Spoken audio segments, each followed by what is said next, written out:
Shalom.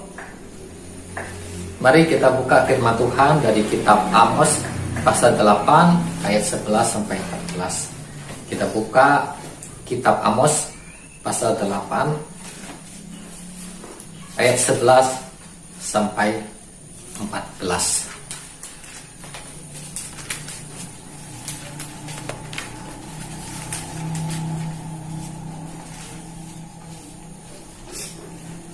Sesungguhnya waktu akan datang, demikianlah firman Tuhan Allah. Aku akan mengirimkan kelaparan ke negeri ini. Bukan kelaparan akan makanan dan bukan kehausan akan air, melainkan akan mendengarkan firman Tuhan. Mereka akan mengembara dari laut ke laut dan menjelajah dari utara ke timur untuk mencari firman Tuhan, tetapi tidak mendapatnya. Pada hari itu akan rebah, lesu anak-anak darah yang cantik dan anak-anak terunah karena haus, mereka yang bersumpah demi Asima, Dewi Samaria, dan yang berkata, demi Allahmu yang hidup, hai Dan, serta demi dewa kekasihmu yang hidup, hai Berseba. Mereka itu akan rebah dan tidak akan bangkit-bangkit lagi. Amin. Demikian firman Tuhan dalam Amos pasal 8 ayat 11 sampai 14, di mana firman Tuhan berkata bahwa waktunya akan datang, demikianlah firman Tuhan Allah, aku akan mengirimkan kelaparan ke negeri ini. Ya. Nah, jadi kelaparan di sini ya adalah kelaparan dalam arti secara rohani, karena di ayat 11 dikatakan melainkan akan mendengarkan firman Tuhan. Nah, jadi kelaparan di sini adalah kelaparan secara rohani, yaitu kelaparan untuk mendengarkan firman Tuhan, untuk membaca firman Tuhan, untuk mendengarkan firman Tuhan, untuk belajar firman Tuhan. Nah, jadi ini adalah kelaparan rohani. Ya, ini akan terjadi yaitu pada masa akhir zaman. Ya. Nah, jadi pada masa akhir zaman akan ada kelaparan, baik itu kelaparan secara jasmani fisik, dan juga akan ada kelaparan secara rohani. Nah,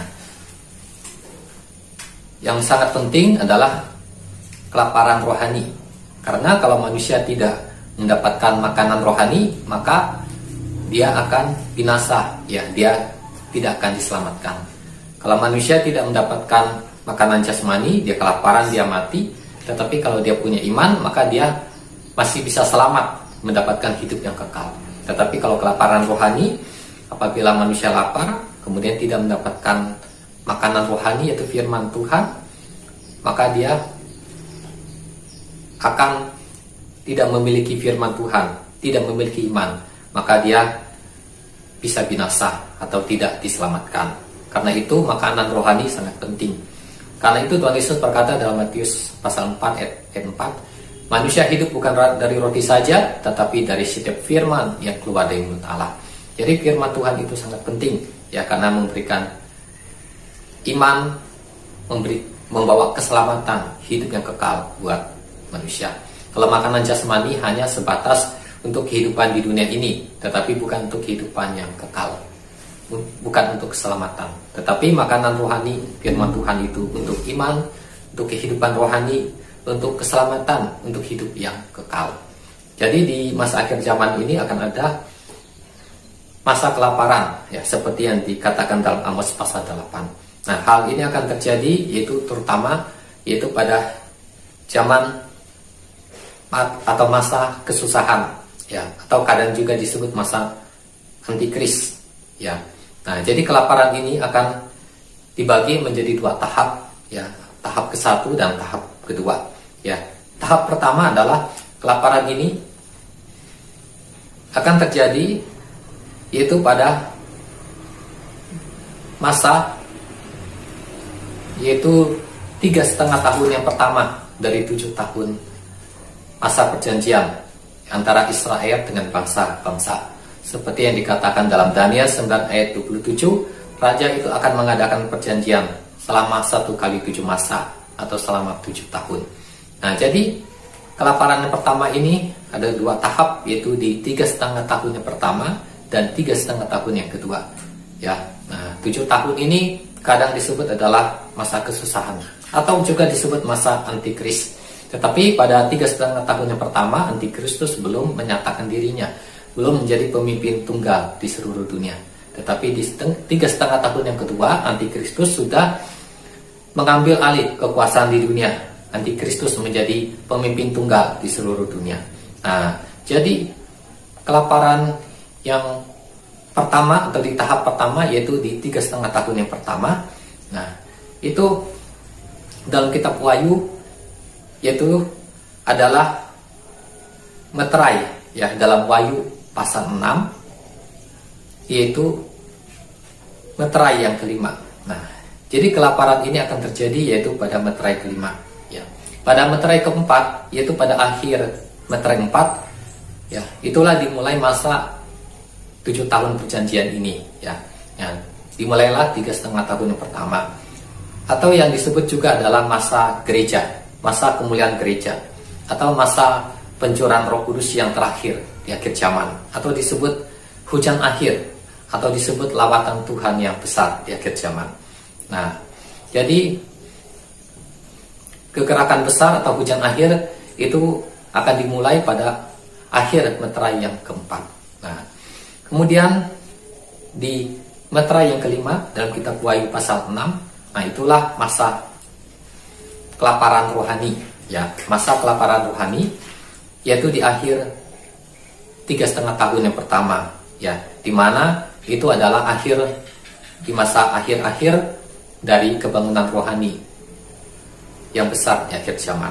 Nah, jadi di sini terjadinya kelaparan rohani ini karena adalah pekerjaan iblis, ya, pekerjaan setan atau pekerjaan antikristus, ya, yang dilakukan oleh antikristus, ya, bersama pengikut-pengikutnya, ya, untuk menghalangi pemberitaan firman Tuhan. Karena firman Tuhan ini dapat membawa keselamatan kepada manusia. Dalam Roma 1 ayat 17 dikatakan, "Aku mempunyai keyakinan yang kokoh dalam Injil, karena Injil adalah kekuatan Allah yang menyelamatkan setiap orang yang percaya." Nah, jadi antikristus berusaha menghalangi pemberitaan firman Tuhan atau menghalangi pemberitaan Injil. Karena firman Tuhan atau Injil ini akan membuat orang bertobat dan diselamatkan. Nah, jadi antikristus tidak ingin manusia diselamatkan. Ya, antikristus atau setan ingin supaya manusia itu binasa, masuk ke neraka, ya, bersama-sama dengan antikristus dan iblis di neraka. Nah, demikian, ya. Nah, jadi antikristus menghalangi pemberitaan firman Tuhan yaitu dengan berbagai cara, ya. Yang pertama, ya, yang akan terjadi yaitu pada meterai kelima, ya, yaitu menganiaya orang-orang percaya yang memberitakan firman Tuhan. Nah, jadi antikristus akan berusaha menganiaya orang-orang yang memberitakan firman Tuhan, ya, apakah itu penginjil, pendeta, gembala, dan lain-lainnya, ya. Nah, dengan tujuan supaya pemberitaan firman Tuhan itu tidak berjalan berhenti. Terus yang kedua, supaya orang-orang takut untuk memberitakan firman Tuhan, sehingga firman Tuhan ini akan terhambat, ya, sehingga akan berkurang orang-orang yang diselamatkan, ya, karena mendengarkan firman Tuhan. Nah, terus yang kedua adalah yang dilakukan oleh antikristus bersama pengikut-pengikutnya, yaitu menghentikan kegiatan pemberitaan Injil. Nah, yang kedua, menghentikan kegiatan pemberitaan Injil, yaitu dengan cara menutup tempat-tempat ibadah, ya, seperti gereja-gereja. Nah, nanti pada masa kesusahan, yaitu pada meterai kelima, antikristus dan pengikut-pengikutnya akan menutup, ya, tempat-tempat ibadah, ya, gereja-gereja. Terutama adalah gereja-gereja yang dipakai Tuhan, gereja-gereja yang ada pekerjaan Roh Kudus, gereja-gereja yang membawa banyak jiwa-jiwa kepada Tuhan Yesus. Nah, jadi antikristus akan menutup tempat-tempat ibadah, yaitu gereja. Itu juga akan menutup, ya, sekolah-sekolah Alkitab, ya, supaya tidak bisa untuk belajar firman Tuhan atau melakukan kegiatan rohani. Kemudian yang berikutnya adalah menutup tempat-tempat persekutuan doa, seperti persekutuan-persekutuan doa di rumah. Nah, ini juga akan ditutup oleh antikris, ya. Nah, kemudian yang berikutnya, ya. Nah, yang pertama tadi, antikristus menghentikan kegiatan-kegiatan penginjilan, yaitu seperti menghentikan kegiatan KKR, kebaktian, kebangunan rohani, kemudian kegiatan seperti seminar rohani dan lain-lainnya, ya. Nah, kemudian yang berikutnya yang dilakukan oleh antikristus adalah menghilangkan Alkitab, ya, atau menghilangkan firman Tuhan, ya, supaya orang-orang tidak dapat membaca firman Tuhan, tidak dapat mendengarkan firman Tuhan, tidak dapat belajar firman Tuhan. Nah, kalau mereka tidak baca Alkitab, tidak dengar firman Tuhan, ya, tidak membaca firman Tuhan, ya, tidak mengetahui firman Tuhan, ya, maka mereka tidak akan memiliki iman. Iman mereka tidak akan bertumbuh, ya. Mereka akan kesulitan untuk mendapatkan keselamatan.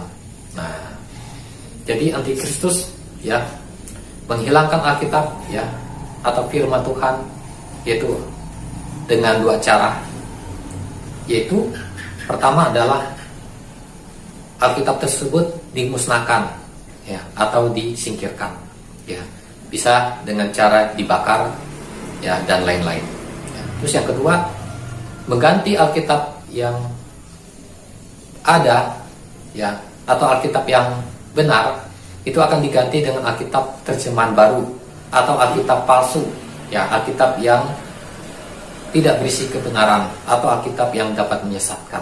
Nah, jadi dengan arti kata yaitu Alkitab palsu. Nah, jadi Alkitab di sini yang dimusnahkan atau disingkirkan oleh antikris atau diganti oleh antikris, ini ada dua macam jenis Alkitab, ya, yaitu Alkitab secara fisik dan adalah Alkitab secara digital. Nah, jadi ini akan dilakukan oleh antikris dan pengikutnya, yaitu kepada Alkitab secara jasmani fisik, ya, dan juga kepada Alkitab secara digital. Nah, ya, nah, inilah tahap pertama yang dilakukan oleh antikris, ya, menganiaya orang-orang percaya, hamba-hamba Tuhan, ya, menghentikan pemberitaan firman Tuhan, kemudian menghilangkan atau menggantikan Alkitab. Nah, ini yang dilakukan oleh antikris, ya, supaya manusia tidak tahu firman Tuhan, tidak bisa membaca firman Tuhan, tidak bisa mendengarkan firman Tuhan. Kan itu dikatakan dalam Amos 8 ayat 11 ayat 14, maka orang-orang akan mencari, ya, ke timur, utara, selatan, barat, tapi mereka tidak akan mendapatkan Alkitab tersebut, firman Tuhan, ya. Kalaupun ada, itu adalah Alkitab yang palsu, ya, yang sudah direvisi, ya, yang sudah ditambahi dan dikurangi oleh antikris dan pengikut-pengikutnya. Nah, jadi mereka tidak akan bisa menemukan kebenaran, ya, karena di dalam Injil Yohanes dikatakan bahwa kamu akan mengetahui kebenaran dan kebenaran itu akan memerdekakan kamu. Nah, jadi di dalam Alkitab, di dalam firman Tuhan itu ada kebenaran. Nah, kebenaran itu dapat memerdekakan kita, dapat memerdekakan dari dosa, dapat memerdekakan dari segala hal yang tidak baik, ya. Itu semua ada di dalam firman Tuhan, karena firman Tuhan atau Alkitab berisi kebenaran. Nah, ini yang akan, ya, dihilangkan oleh antikris dan pengikut-pengikutnya. Nah, yang dilakukan oleh antikris ini di tahap yang pertama, ya, tetapi yang sangat berbahaya adalah yang di tahap kedua, yaitu pada masa antikris berkuasa di dunia sebagai penguasa tunggal. Nah, ini yang sangat berat, ya, yang sangat sulit bagi orang-orang Kristen atau orang-orang percaya yang tertinggal, ya, karena mereka tidak mengalami keangkatan gereja Tuhan. Nah, keangkatan gereja Tuhan itu akan terjadi yaitu di akhir meterai kelima dan menuju ke meterai keenam, yaitu di awal meterai keenam itulah akan terjadi keangkatan gereja Tuhan.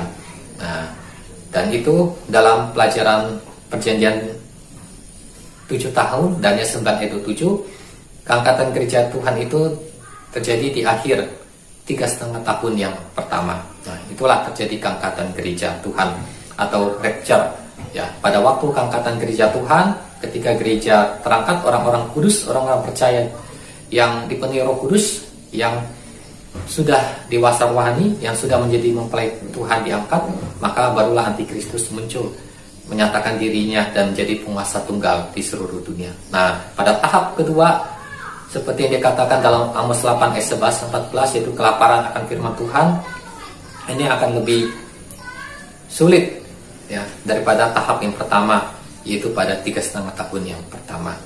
Ya, nah jadi ada 2 tahap di sini. Ya, nah kemudian apa yang harus dilakukan oleh gereja atau oleh orang-orang percaya untuk mengantisipasi atau mengatasi hal-hal yang akan terjadi, yang akan dilakukan oleh antikris, yaitu pada masa khususan besar. Nah, apa yang harus dilakukan oleh orang-orang percaya? Seperti dalam kisah Yusuf, ya, yaitu sebelum kelaparan 7 tahun dalam kitab Kejadian, maka Yusuf mempersiapkan yaitu gandum-gandum, ya, makanan-makanan yang dipersiapkan pada masa kelimpahan selama 7 tahun di Mesir. Nah, Yusuf membuat lumbung-lumbung, gudang-gudang padi, dan menimbun banyak sekali padi-padi ya di seluruh Mesir, ya, supaya nanti pada masa kelaparan maka padi-padi tersebut dapat dikeluarkan dan diberi makan buat orang-orang Mesir maupun penduduk dunia yang ada di luar Mesir. Nah, di sini kita melihat apa yang harus dilakukan oleh gereja, orang-orang percaya, mengantisipasi, menghadapi hal-hal yang akan datang, yaitu pada zaman antikris. Karena masa menuju antikris, ya, dari saat ini itu waktunya sudah sangat dekat, ya, walaupun tidak bisa dibilang dengan tepat waktunya sekian atau tanggalnya sekian, bulan sekian, tahun sekian. Nah, tapi waktunya sudah dekat, maka gereja harus mempersiapkan dirinya. Apa yang dapat dilakukan oleh gereja? Yang pertama, gereja atau orang-orang percaya, yaitu yang pertama harus bertumbuh di dalam firman Tuhan, harus bertumbuh dalam iman, yaitu dengan cara membaca firman Tuhan, belajar firman Tuhan setiap hari. Seperti contoh dari jemaat di Berea dalam Kisah Para Rasul pasal 17, itu jemaat di Berea itu setiap hari membaca Alkitab, mempelajari dari kitab suci, ya, mencari kebenaran apakah yang dikatakan oleh Paulus itu benar. Nah, mereka mempelajari dari kitab suci. Pada waktu itu mereka masih orang Yahudi, penganut agama Yahudi. Tetapi ketika mereka mempelajari, mencari kebenaran dari kitab suci setiap hari, akhirnya mereka dapat kebenaran, dan mereka dapat kebenaran yaitu bahwa Yesus adalah Mesias dari mereka, sehingga mereka percaya kepada Yesus, percaya kepada Injil yang diberitakan oleh Paulus. Nah, yang pertama adalah bertumbuh dalam firman Tuhan. Yang kedua adalah gereja atau orang-orang percaya di akhir zaman harus dipenuhi dengan Roh Kudus, seperti yang dikatakan oleh Rasul Paulus dalam Efesus 5 ayat 18, hendaklah kamu penuh dengan Roh. Ya, gereja harus dipenuhi Roh Kudus, ya, sehingga mereka, gereja atau orang-orang percaya, bisa melawan keinginan daging, bisa hidup kudus, bisa hidup dipimpin oleh Roh Kudus, sehingga hidupnya bisa berkenan kepada Tuhan dan bisa menjadi mempelai Tuhan Yesus di akhir zaman. Terus yang ketiga yang harus dilakukan oleh gereja adalah gereja harus belajar dan kemudian melaksanakan 2 puasa. Seperti yang ditulis dalam Matius 17 ayat 21, jenis ini tidak dapat diusir kecuali dengan berdoa dan berpuasa. Jadi berdoa dan berpuasa itu akan memberikan iman yang kuat, akan memberikan kekuatan kepada orang-orang percaya, sehingga mereka bisa kuat menghadapi keadaan dunia ini, terutama keadaan dunia di akhir zaman. Selain itu mereka akan mendapatkan kuasa karunia Roh Kudus. Nah, dengan kuasa dan karunia dari Roh Kudus, mereka bisa berperang, ya, bisa menghadapi roh-roh jahat yang ada di dunia yang disebut dengan peperangan rohani. Kemudian yang keempat, ya, nah, gereja atau orang-orang percaya harus melakukan perintah Tuhan, yaitu di dalam Matius 28 ayat 19 sampai 20, yaitu adalah amanat agung yang berkata, pergilah, jadikanlah sebuah bangsa muridku, dan baptislah mereka dalam nama Bapa dan Anak dan Roh Kudus, dan ajalah mereka melakukan segala sesuatu yang telah kuperintahkan kepadamu, dan ketahuilah aku menyertai kamu senantiasa sampai kepada akhir zaman. Nah, jadi gereja harus melakukan amanat agung, yaitu memberitakan Injil kepada segala suku bangsa, seperti yang ditulis juga di dalam Markus 16 ayat 16, yaitu beritakanlah Injil, ya, atau Markus 16 ayat 15 sampai 16, yaitu pergilah beritakan Injil kepada segala makhluk. Siapa yang percaya dan dibaptis akan diselamatkan, siapa yang tidak percaya akan dihukum. Nah, ini perintah Tuhan yang untuk memberitakan Injil atau amanat agung. Ini masih harus dilakukan oleh gereja Tuhan, ya, sampai masuk ke zaman masa kesusahan, ya, sampai gereja diangkat oleh Tuhan Yesus, ya, disingkirkan atau rapture. Nah, jadi gereja pada hari-hari ini masih harus memberitakan pemberitaan Injil, melakukan amanat agung yang diberitakan oleh Tuhan Yesus. Kemudian yang kelima, yaitu gereja atau orang-orang percaya di seluruh dunia harus bersatu, ya, tanpa memandang denominasi, bahkan tanpa memandang doktrin. Ya, gereja harus bersatu karena gereja atau tubuh Kristus itu adalah satu, ya. Nah, seperti doa Tuhan Yesus di dalam Yohanes pasal 17, yaitu Tuhan Yesus berdoa supaya orang-orang percaya itu menjadi satu. Nah, karena itu gereja di akhir zaman harus melakukan, ya, doa Tuhan Yesus di dalam Yohanes pasal 17, yaitu gereja orang-orang percaya harus bersatu, ya, baik itu dari pemimpin rohani seperti gembala, penginjil, pendeta, maupun dari jemaat-jemaat, semuanya harus bersatu, ya, yaitu menjadi satu kesatuan, menjadi tubuh Kristus. Karena ketika gereja bersatu dalam Mazmur 133 itu akan ada urapan Allah, akan ada berkat Tuhan, akan ada kuasa Tuhan, ada kemuliaan Tuhan, ada berkat Tuhan yang dinyatakan. Dan kitab Matius pasal 18 itu dikatakan, ya, Matius 18, ya, ayat 19 sampai 20 dikatakan, apabila 2 atau 3 orang bersatu hati berdoa di dalam namaku, maka permintaan mereka akan dikabulkan oleh Bapa yang ada di surga. Jadi kalau gereja bersatu itu akan menjadi kekuatan yang besar. Nah, itu akan membuat iblis takut. Nah, karena itu iblis tidak mau gereja bersatu, ya, karena kalau gereja bersatu, orang-orang percaya bersatu, hamba Tuhan bersatu, itu akan menjadi kekuatan yang besar, ya, sehingga dapat melawan setiap pekerjaan maupun kekuatan iblis atau setan yang ada di dunia. Karena itu setan berusaha memecah belah gereja atau hamba Tuhan, ya, dengan berbagai hal, baik itu dengan perbedaan pengajaran, perbedaan doktrin, perbedaan liturgi ibadah, dan lain-lainnya. Nah, tetapi yang harus dimengerti bahwa gereja itu, orang-orang percaya itu sebenarnya adalah satu, ya, satu tubuh di dalam Kristus. Di dalam firman Tuhan katakan, walaupun banyak anggota, ya, tetapi satu tubuh. Walaupun anggota itu berbeda-beda seperti tangan, kaki, jantung, dan lain-lain, tetapi walaupun berbeda-beda, semuanya adalah satu. Itu satu anggota, satu tubuh di dalam Kristus. Nah, pada waktu gereja di akhir zaman bisa bersatu, maka kuasa Tuhan, ya, urapan Allah, berkat Tuhan, kemuliaan Tuhan akan dinyatakan dengan dahsyat di dunia, dan banyak jiwa-jiwa akan diselamatkan.